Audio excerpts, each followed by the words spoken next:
మన జరిగిన ఫైనల్ మ్యాచ్‌లో డారిల్ మిచెల్ మీదకి 11 ఓవర్ 5వ బంతి సమయంలో హర్షదీప్ బంతి ఇసిరాడు.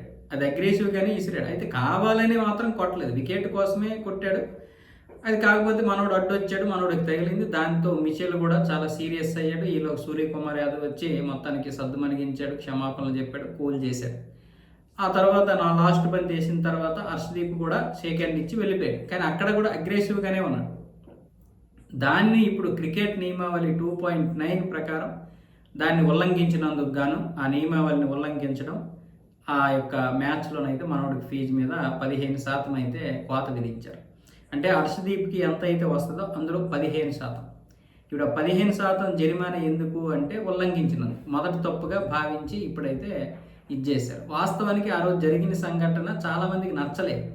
అలాగని హర్షదీప్‌ది తప్పు అని చెప్పలేము. హర్షదీప్ వికెట్ తీసే దీంట్లో ఉన్నాడు. అయితే ఇక్కడ మిచెల్‌ని తప్పు పట్టలేము. మిచెల్ ఏమొచ్చేసి నా మీద కావాలనే విసిరాడు అన్న విధంగా. బహుశా మిచెల్ 2 సిక్స్‌లు కొట్టాడనో లేకపోతే అప్పటికి ఒక వికెట్ తీయలేకపోయాననో మొత్తానికి హర్షదీప్ ఏదో ఒక అసహనంలో ఉన్నాడు. ఏదేమైనా సరే ఆ సంఘటన ఆ ఓవర్ దగ్గర జరిగింది తప్పే.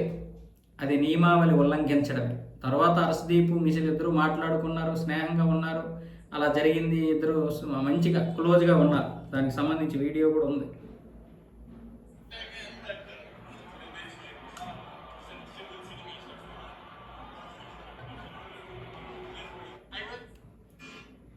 ఏదేమైనా సరే హర్షదీప్‌కి ఓ 15% జరిమానా అయితే విధించారు. ఒక విధంగా చాలామంది దాన్ని వ్యతిరేకించిన వాళ్ళు ఉన్నారు. కొంతమంది సమర్థించిన వాళ్ళు ఉన్నారు.